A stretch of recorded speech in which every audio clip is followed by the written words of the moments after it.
नाही ना, ठीक आहे, बोलणार आहे ना.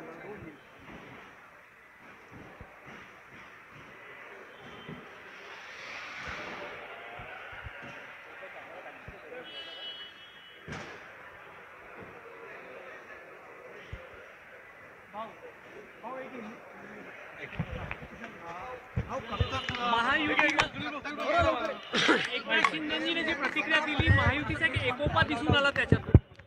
निश्चितपणे आम्ही सगळे एकत्रितच आहोत. माननीय शिंदे साहेब असतील, मी असेल किंवा अजितदादा असतील, आमच्या महायुतीत कुठलेही मतभेद नाही. आम्ही निवडणुकीच्या पूर्वी देखील सांगितलं होतं की सगळे निर्णय सोबत बसून होतील. आमचे श्रेष्ठी आहेत, ते आमच्यासोबत बसून सगळे निर्णय घेतील, त्याप्रमाणेच सगळे निर्णय होणार आहेत. त्यामुळे मला असं वाटतं की कोणाच्या मनात जर काही किंतु परंतु असेल तर आज माननीय एकनाथराव शिंदे साहेबांनी तो देखील दूर केलेला आहे. पुढची प्रक्रिया कशी राहील सर आता? नाही, आता या संदर्भात आमच्या श्रेष्ठींसोबत सगळी बैठक होईल आमची. मागणी आहे की देवेंद्र फडणवीस यांनी मुख्यमंत्री बनावं अशी भाजपच्या कार्यकर्त्यांची मागणी आहे.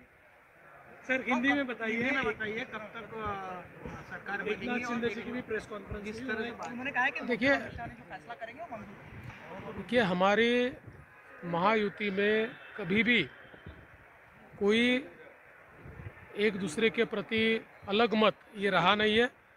हमने हमेशा साथ में बैठकर निर्णय किए हैं और चुनाव से पहले भी हमने कहा था कि चुनाव के बाद साथ में बैठकर निर्णय करेंगे. कुछ लोगों के मन में जो शंकाएं थी उनको दूर करने का काम सम्माननीय एकनाथ शिंदे जी ने किया है. जल्द ही हम हमारे नेताओं के साथ.